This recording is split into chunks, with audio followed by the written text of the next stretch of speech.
Tasya Jnananjana Shalakaya Chakshurunmilitam Yena Tasmai Shri Gurave Namaha Shri Chaitanya Manobhishtam Sthapitam Yena Bhutale Swayam Rupa Kadamayam Dadati Swapadantikam Jaya Shri Krishna Chaitanya Prabhu Nityananda Shri Advaita Gadadhar Shivasadi Gaura Bhaktavrinda Hare Krishna Krishna Krishna Hare Hare Hare Rama Rama Rama Hare Hare Mukam Karoti Vachanam Pangum Langaite Girim Yatripa Tamam Vande Shri Gurun Dinatayanam Paramananda Madhavam Shri Chaitanya Ishwaram Shri Chaitanya Ishwaram Hare Krishna Hare Krishna Hare Krishna Krishna Krishna Krishna Krishna Hare Hare Hare Rama Hare Rama Rama Rama Hare Hare. Okay, happy to be at ISKCON Sandton on a Friday night. Thank you for coming out. There could be so many other things you could be doing. I'm not sure they would be good for you, but you could be doing them, and you are here, so we're happy about that.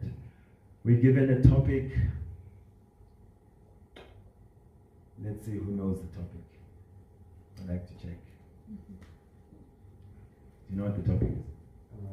Sounds good. Spiritual. Honest man. Anyone else? You were just like, whatever will happen, I'm down for it. Spiritual warriors in the age of distraction. Not becoming. There were too many words. Becoming. Too many distractions. So I'm thinking two ways to go about our discussion today. I'm hoping that all of you can chip in and we can sort of be involved in the process and not that we are just lecturing you. One side is that we like to analyze and see what type of distractions are there in our lives.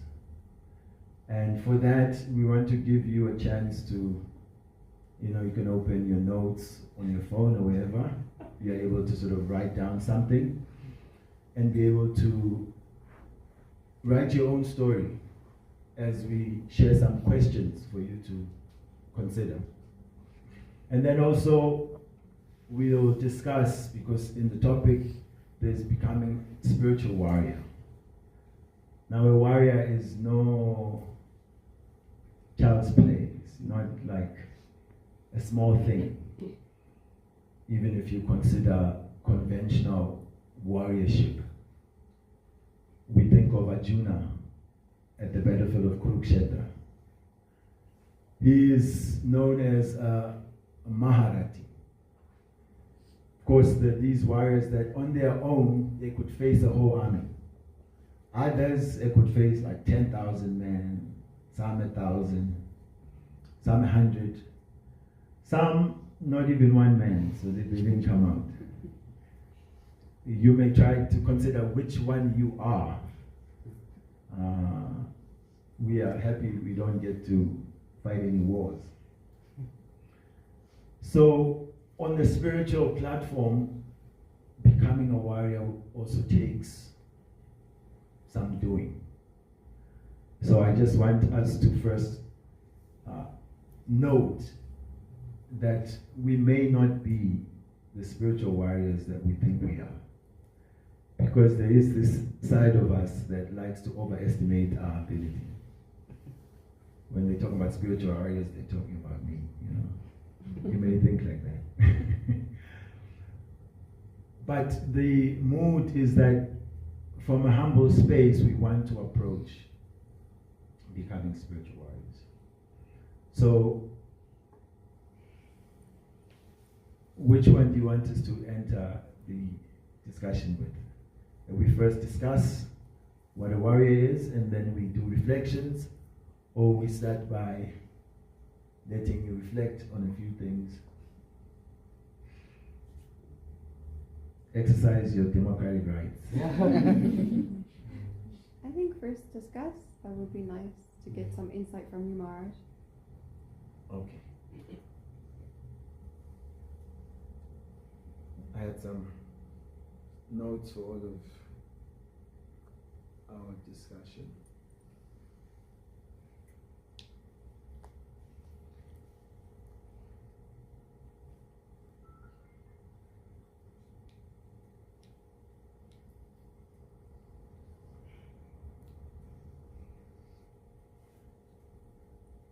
So the idea of becoming a spiritual warrior is based on the reality that we are actually on a battlefield. That material existence is giving us a challenge, and we are under attack. Because of being under attack, we have to find a way to fight our way out of this and to win the war. So the battlefield consists of many, many obstacles. However, it is said that the battlefield is not a conventional one. It is a battlefield of consciousness. And our movement is created squarely to fight this war. Srila Prabhupada said, spiritual life means declaring war with Maya. Now, Maya means the illusory energy of who? Of Krishna. Krishna says, Daiviyesha Gunamai Mama Maya Duratya. It is my Maya, and it is very difficult to deal with. Therefore, it is a divine energy, and it is not easy to cross over. But Krishna says, Mameva ye papatante mayam etam tarantite. Those who surrender unto me, then they can easily cross beyond it. So there's this criteria of surrender, and that will help us to fight this war successfully. So, to become a warrior, first of all, we have to accept some training. We hear of Arjuna. He was training practically day and night. What's his name? That came from this mood that even when others were snoring, he was training. He became known as Buddhakesh, one who conquered sleep. So he was determined to master his craft. He's an archer. So in a similar way, for us to become warriors, we have to get some training from qualified authorities. Therefore, spiritual life begins with accepting a bona fide spiritual master. Traditionally, the system was that the student would live in the ashram of the guru. So Srila Prabhupada has created an international society with many ashrams across the planet. By show of hands, how many of you live in the ashram?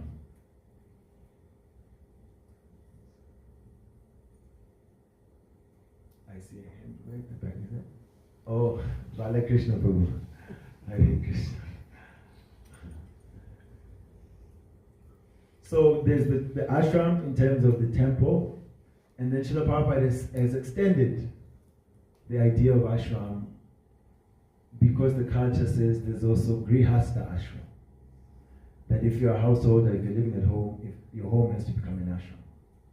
However, there are different pros and cons in these two types. The temples were specifically almost like military style training. I was at ISKCON the other day, and we were looking at the room where we all lived. Each man had enough real estate just to lie down. And we never noticed that it was anything weird. It was happy life. Your friends are right next to you. you fall asleep talking to them. In the morning, you have to beat them to the shower, and it's the same guy. They will sing and play the drum with you. We run around Tulsi Maharani. A beautiful life. And the austerities which come with this training, they don't become as hectic as when you sit at home and think about it. You know, oh, I have to live with 10 other people. Are you ready for such a life? Not yet. Yeah, you have to get up. There's no, oh, today I'm feeling a little under the weather. Because when everyone starts to get up, if anyone's not up, then they've got some water to, get you to rise and shine. Or they are already so loud that you'd really have to pretend your way that you are asleep. And it is like that, if you wake someone up who's pretending to be sleeping, they don't get up. Because they are up, but they are acting out this, I'm sleeping. So the first point I wanted to make is that there's a need for training under a spiritual authority. And if you get a chance to live in such temples, then everything, your training is expedited. And very quickly, the culture of rising early, the culture of performing sadhana, which is now the discipline, the next principle. One begins to discipline the mind and senses by the process which regulates the mind and senses. We're going to bed at this time, lights out. You start to hear the alarms in the morning, it's time to get up.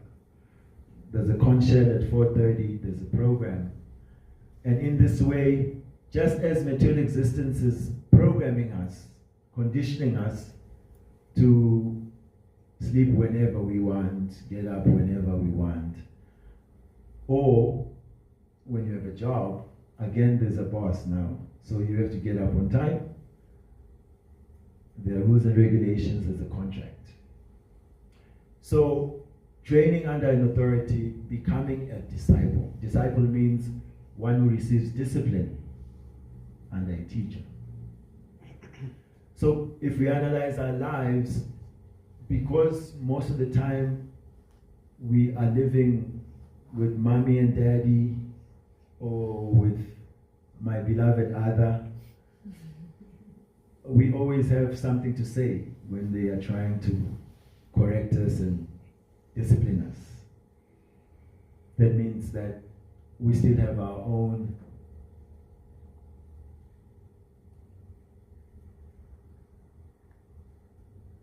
personal ego at play. Whereas in the temples, there was hardly not any time for your own, I think this, I feel that. No, it's like a machine.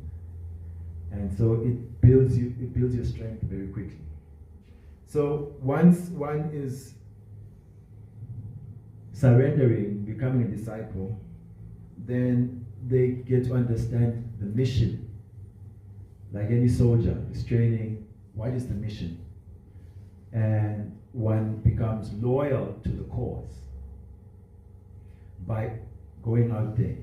I joined when I was at Pretoria Tech. At Pretoria Tech, this is TUT. Sorry, I confused you. Yeah. Pretoria Tech, I had a life there, and it was very adventurous in ways that I would not be fully proud to disclose now. But hey, it was our time at varsity. We met the devotees, and slowly the lifestyle changed.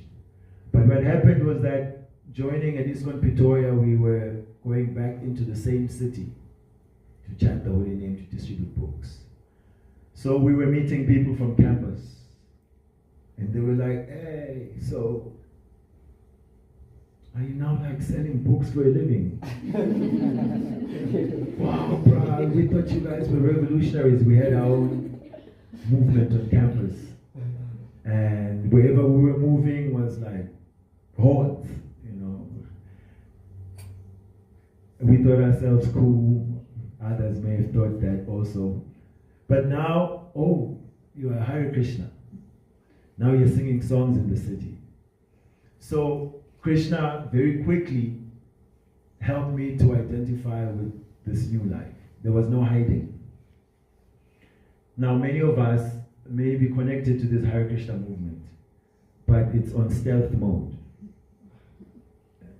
Some people don't know that you actually are like, you go to temple sometimes, or you chant. If they bump into you with tilak on, you know, you may feel embarrassed. Some have sort of gone past those hurdles.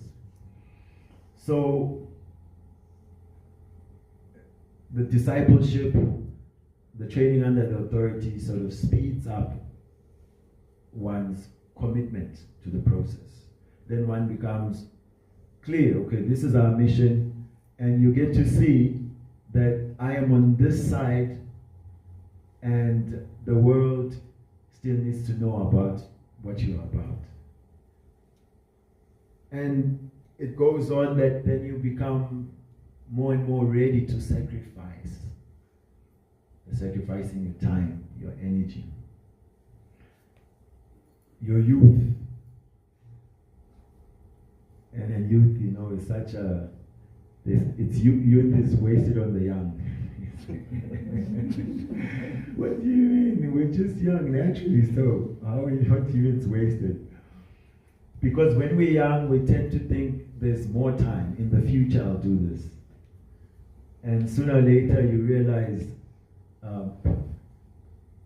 you're approaching the age where you're no longer youth. Yeah, some of you can imagine 35, huh? She sounds like wonderful. You feel sorry for people who are over 35. They were also thinking, wow, these people are old. You know? People ask when they find out our age, and they say, wow, you're so old.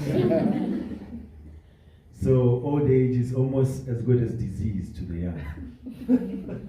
Oh, you caught that old age disease, you know. But time is so swift that very quickly you are that older person. So to sacrifice our time in the cause of Krishna is what the warrior is trained to do, body, mind, and words. And then that sharpens one's focus, and one becomes unaffected, whether times are trying or times are comfy and enjoyable. Generally, our lives are determined by trying to increase our comforts. Yes, even as you sit there, you start to feel. Yeah, you're feeling already. Couldn't they just put like nice couches in this temple? No, then you're gonna fall asleep. So we want to come to a point where we transcend this idea of trying to increase our comforts, because we are now focusing on the soul. So these are sort of 5 qualities I wanted to put forward. That it requires training. Under the training, then one becomes disciplined. As one becomes disciplined means you can control your mind and senses better. Then you will become ready to sacrifice yourself.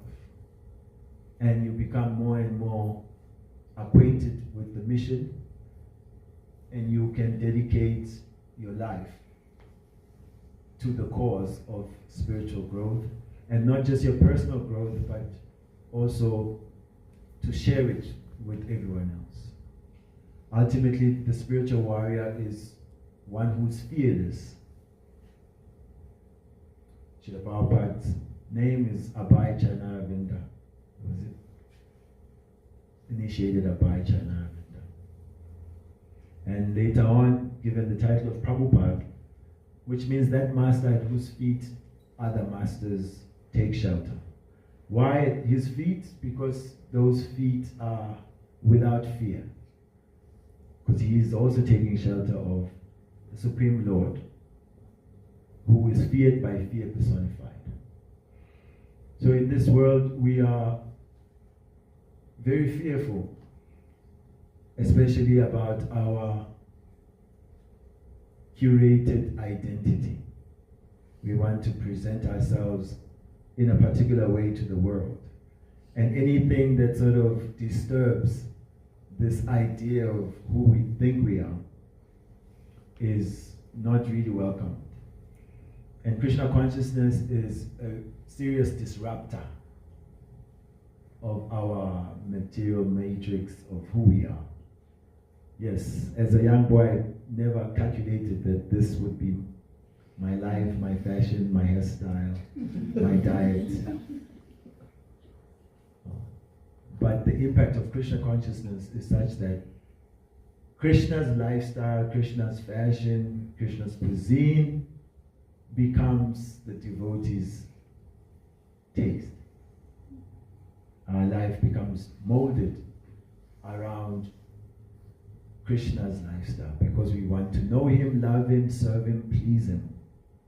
And we are excited to give whatever facilities he's given to us back to him for his pleasure. So yes, that would be the first part of just a few points on what the spiritual warrior needs to go through in training. So now it is time for me to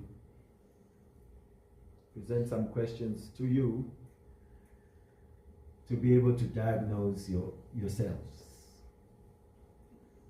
I'm also answering these questions because I'm also not cured. I also live in this world of distraction. This is our lot. And in this age, the distractions are ramped up. So I would like for you to consider what are the top 3 things in your daily life that most easily pull you away from Krishna consciousness. Top 3 things in your everyday life that most easily pull you away from Krishna consciousness. So we're trying to have an honest self-reflection on where our time and energy is going. It is said it's an attention economy. So somebody out there is trying to get our attention.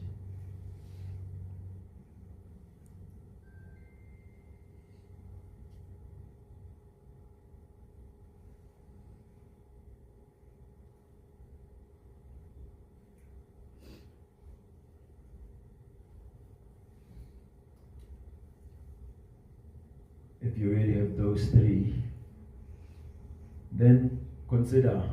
Anyway, first I'll check by show of hands, how many of you do some chanting of Hare Krishna every day? Okay. Sometimes, maybe more than twice a week. Yeah. And those who are hoping to come to the stage of doing some chanting, maybe question will be, are any of you coming here for the first time? Oh, hey, welcome, welcome.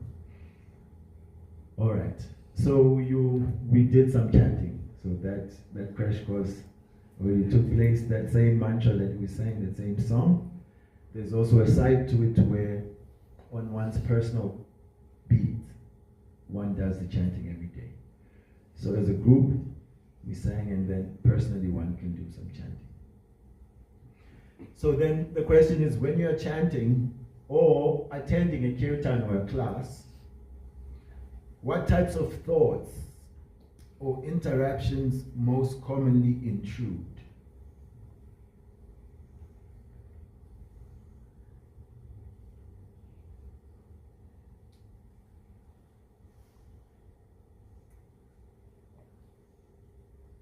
So basically we're looking some external distractions and also now internal distractions.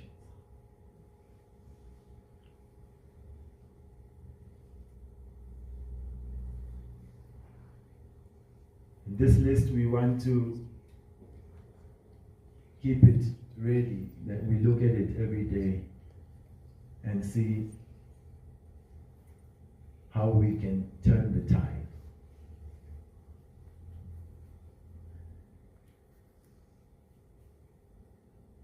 Third question, how much of your day is spent feeding the mind versus feeding the soul?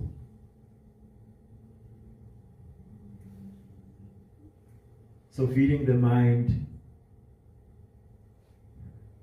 just means that we are following the dictations of the mind and we are exploring the ideas that the mind is always giving us. Sometimes we are paid to do this, so that also comes into that category. Somebody may pay you to not be spiritually absorbed. Maybe absorbed in coding the whole day, analyzing the stock market, teaching some kids maths or science.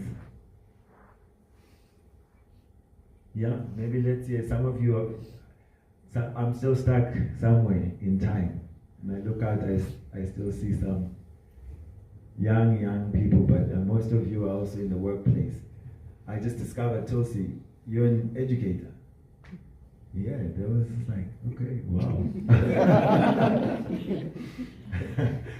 Yeah, she's got her peoples and then she has to. What's your occupation? I work like a corporate job. Corporate job. Yeah.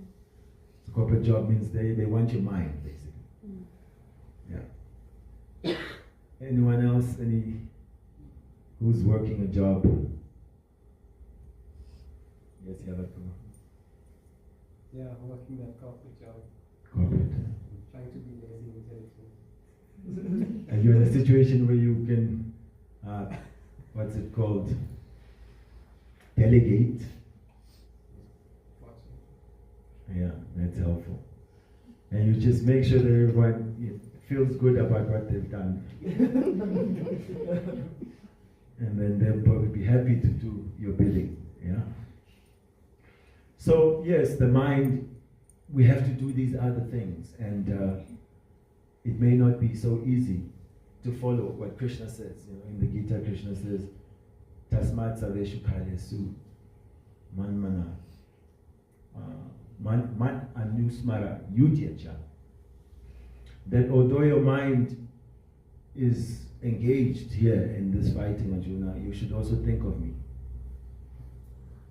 You should think of me as you fight. And like this, definitely you will come to me, because then you are dedicating your mind and your intelligence to me.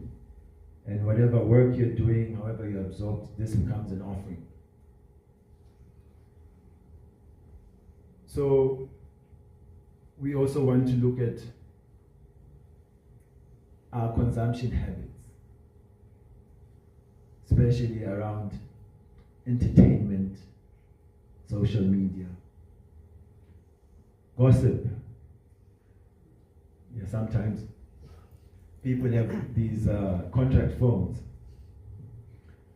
and these days there's Bluetooth earphones, just like the thing is stuck there and the person can talk the whole day, hands-free. But what are we talking about? So for a spiritual warrior, it means we are able to take stock of what is coming into our consciousness at all times. And we can always evaluate how this is beneficial to my absorption in Krishna, or it is taking me away from my absorption in Krishna consciousness. So when you're young, also it just feels a little too much. Who feels like it's a big ask, this becoming Krishna conscious? Honestly, I think it's a big ask. Some of you think this is easy peasy. Yeah, it may feel like that. How can I just think of Krishna though? Then do I become just like a vegetable sitting there thinking of Krishna? So a formula has been given how we gradually, naturally, in a susukam way, joyful way, we orient ourselves to always thinking of Krishna. This chanting of Hare Krishna is just that. That if we are constantly associating, or at least giving some time to associate with Krishna, because Krishna and his holy name are the same. Now Krishna has packaged himself in a form which is easily accessible to everyone. Krishna has manifested himself fully and all his potencies fully in his holy name. And so the root of spiritual life, the basis of spiritual life, always goes back to this relationship between ourselves and the holy name of Krishna. The same mind, which is like a hard drive that's filling up with our love for cricket, rugby, Hollywood, Netflix, Bollywood. In South Africa, there was even a huge pandemic of Nollywood. These Nigerian movies, you know, and skits. You travel anywhere, people's phone, there's someone laughing. Right? Kasoko, bona weo. Right? It's become like a mantra for the age. Any of you recognize that? Sounded? Okay, you are conditioned in another bracket also. Right? Because each group has got their poisons, right? Everyone is caught by certain things, yeah. Huh? The political environment, right? At some point you commit to a certain group, and then down the road they do something that is no longer up to your taste. But now because you were like Viva so and so, you have to just bear it and try to go along with it. So there's a lot of, even within the spiritual movement, you'll find that different cliques, different agendas. So when one makes it a priority to spend time with Krishna in the mornings, especially chanting on their beads, Srila Prabhupada said, for good health in spiritual life, a minimum of 16 rounds of chanting. And when we become initiated into the process, we accept that standard. That is like a full tank of fuel for us to face the day and not become too dragged down by the mind and the senses and the distractions. So now, here is another modern enemy, and we all know, I think all of us own one. Who here doesn't have a cell phone? Show of hands. There's a hand there. Yeah, in South Africa people say shame. You are too young to have a phone. Don't know someone behind. But in fact, you are fortunate if you know how to use your time wisely, not to have a phone, because you may not have a phone and then you become creative how to also fill your mind with other things. But this cell phone, and it's called cell because it's like a prison.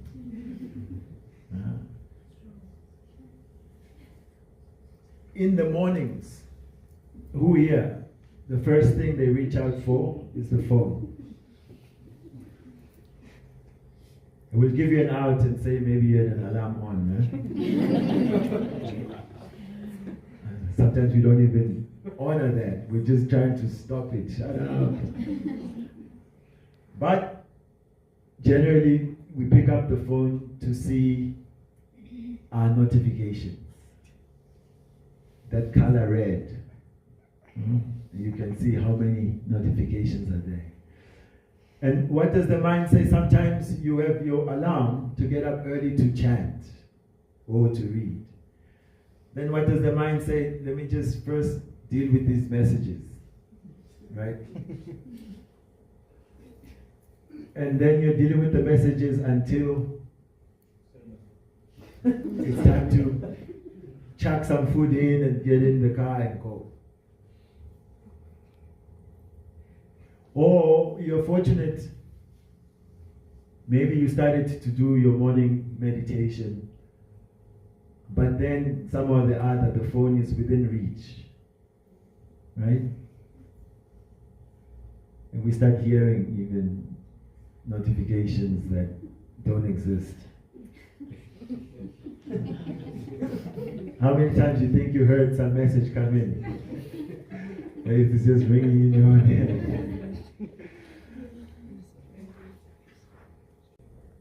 Look at these screens, then all of a sudden, no more tiredness, no more sleep. And the content that we are consuming is just that, puts you in a state where it's just, you're practically a zombie. All of this we know, but we can't help ourselves. You're finding that people have given up. So in spiritual life, the mornings are the most important. Now if you don't go to bed early enough, what are the chances for the morning?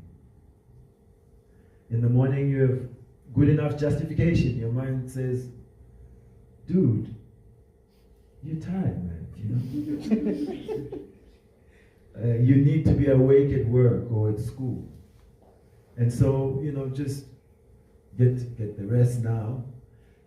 And chanting, maybe we'll find some time later.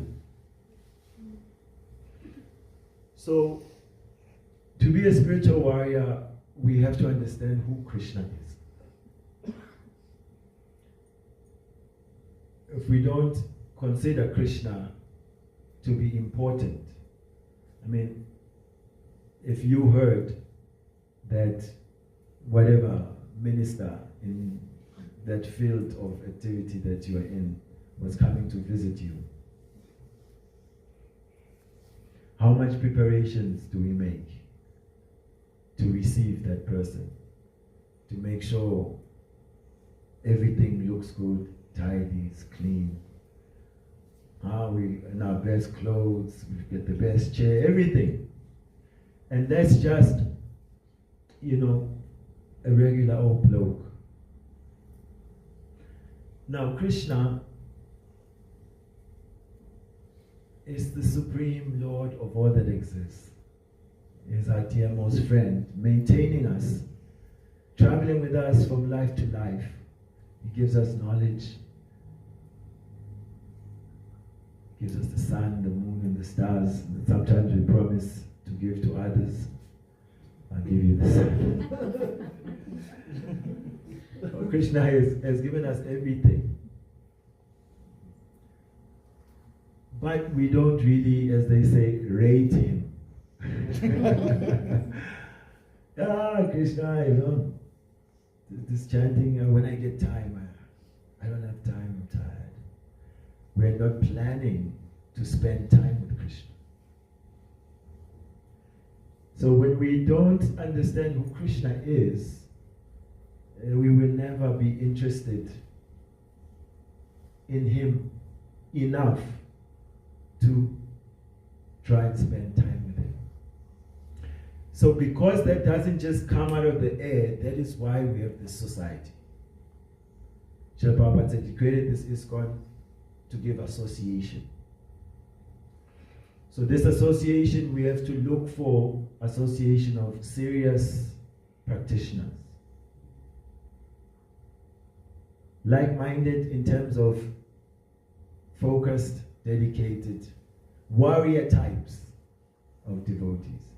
And we can find them even in our friend group in terms of others have strengths and tastes in areas that I don't have. And try to get closer to that person. They are better cooks. You can learn to cook for Krishna better. They're better musicians. You can learn to offer better kartals, mridanga, harmonium to Krishna. Others are more into philosophy. Let me spend time with them so that I can pick up the habit of also reading. So I'll give 2 more categories of questions and then not hold you hostage any longer.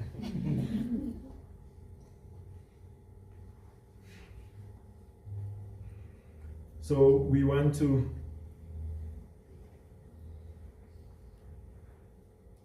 check what steps we can take towards turning the tide and moving towards becoming spiritual warriors. So what's one small but brave step you can take this week to move from being a distracted person to a focused devotee? You remember with what the list, top 3 things that take our mind away? What 3 things you can implement this very week to make sure that you turn the tide from this being easily pulled away from your Krishna consciousness?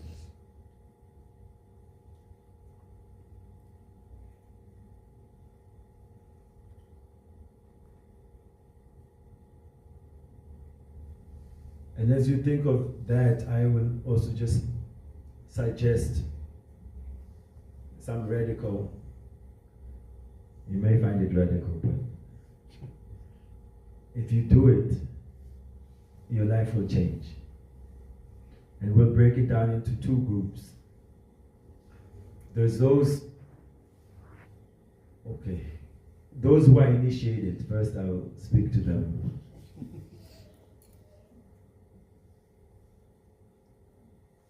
And in that group also we can have 2. Those who think that, well, maybe next life I will be ready to go back to Godhead. Which once a devotee was speaking to Ayendra Prabhu. And whether he was being humble or he was just really just being honest in terms of what he was thinking. But he was saying, Prabhu, some of us are not so strong and maybe next lifetime we'll go back to Godhead. And Ayendra Prabhu took a chair and threw it at him. Nonsense! What is this next lifetime? Srila Prabhupada has created the opportunity to go back to Godhead this very lifetime. Why are you procrastinating? But yes, we may feel, I don't have the energy or I'm struggling. So we can say, especially to this modern enemy with this phone, because it is really, really a challenge which we have to confront head on. I will chant 8 rounds before I deal with my phone. And then those who are serious, who have not come to waste their time, I will chant my 16 rounds before I deal with my phone. How many days does it take to form a habit? 21. Yeah, you get 21, 22, 20. But yeah, in the 20s.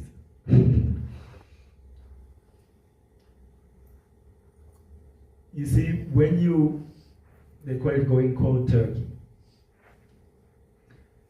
For what we are trying to achieve, there will be no shortcuts. And the quicker we become acquainted to the warrior mentality, the better it is for our spiritual lives. Because as we drag our feet, then we are neither materially absorbed nor spiritually absorbed. It just becomes like this big chore that we have to do, this chanting. The more we are inattentive when we are chanting, because that's what it is. This inattention, it doesn't necessarily mean that you're not really hearing the name only, but it means that you are not sensitive to Krishna's feelings. This is Krishna. And we don't care how he feels when we neglect him for our phones, or when we so-called address him when our minds are dealing with something else.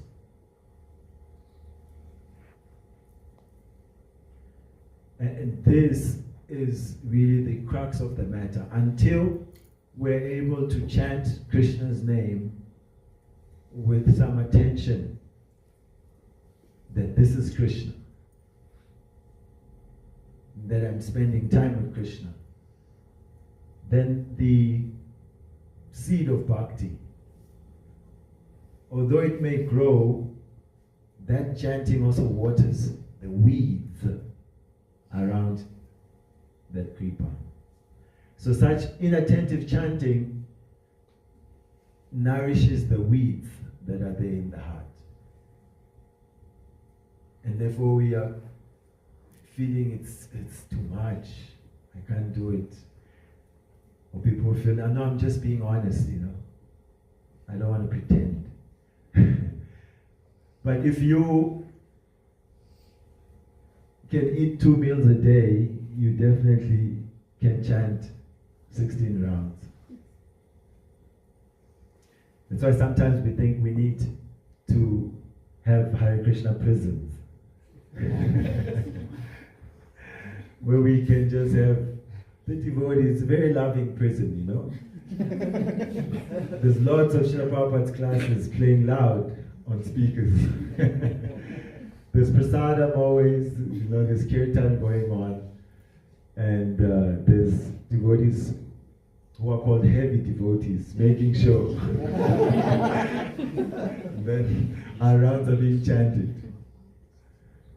Because we need this rehabilitation. See, on our own out there at home, we have become exposed to a lack of discipline. It's hard to discipline ourselves, and we have not employed anyone to discipline us. And without that discipline, there is no discipleship, and there is no spiritual warrior. Then we become church goers, temple goers. And what happens is that we are here and our attention is very much fixed on the superficialities that are going on. He said this, she said that.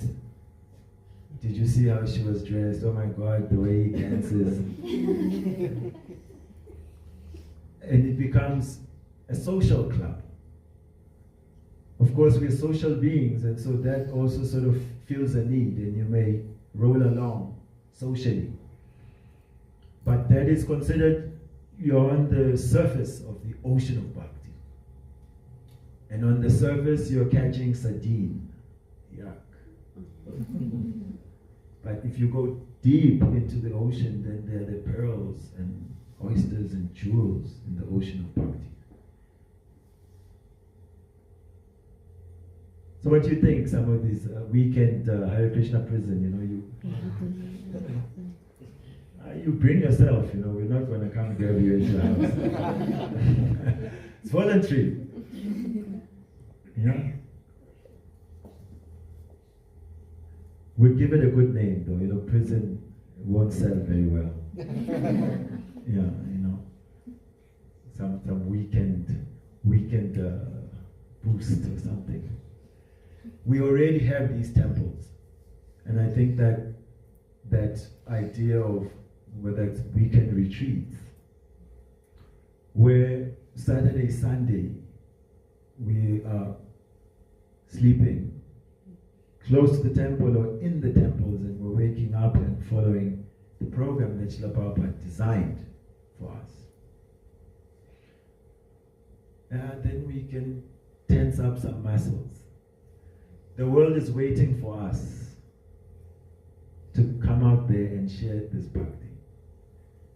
Therefore, becoming a spiritual warrior is not only good for our own fight against Maya, but it fulfills the second half of what a warrior is about. They're not just saving themselves, but they have a mandate to protect society by sharing Krishna consciousness.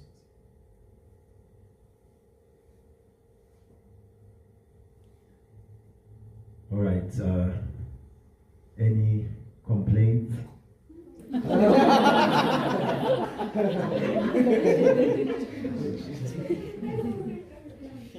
the one. What happened to the light?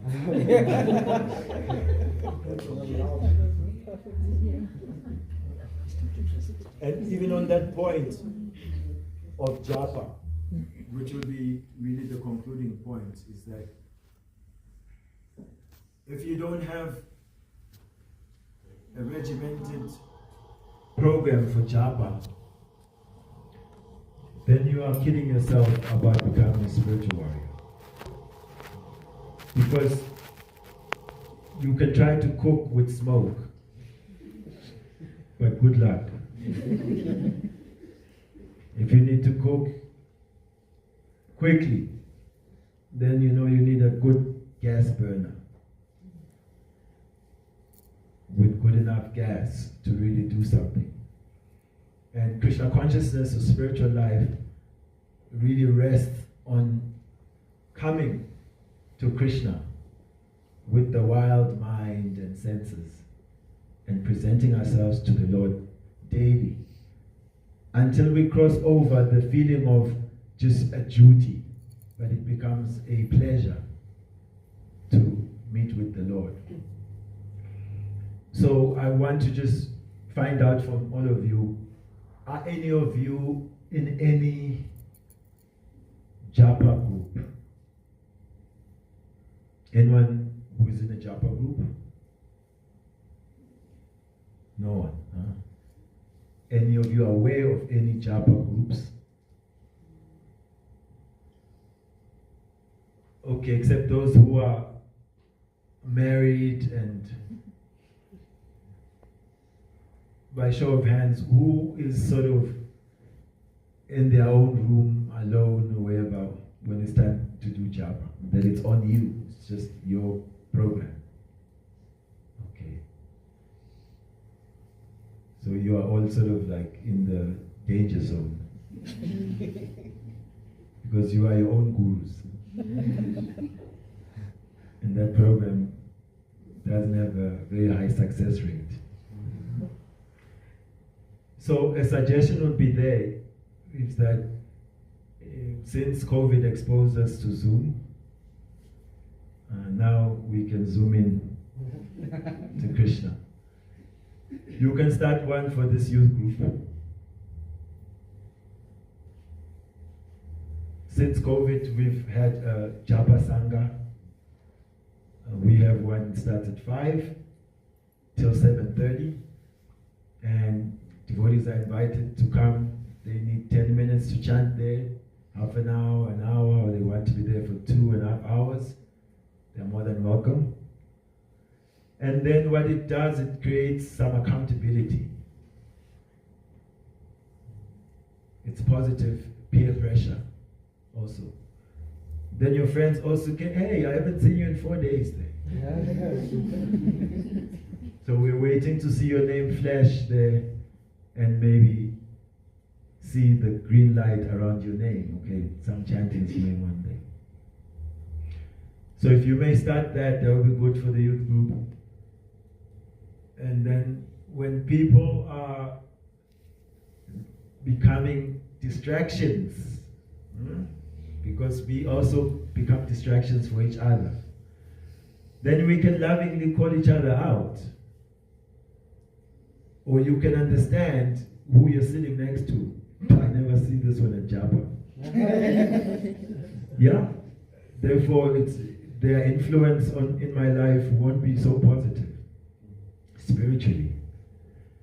Because unless you are in the fire, then only can you transfer the heat to someone else.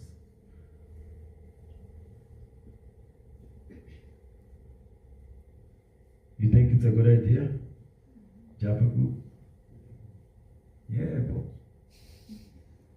we have to be accountable. Most of the devotees now are thinking maybe in 5 years it would be good to be initiated. So that means you're waiting for 5 years until you feel like there's somebody to please by having a good practice. And you'll find that Gurudev, you will see him once, twice, 3 times a year if you're lucky. Therefore, we have to learn to be accountable to our peers, accountable to those who are there locally.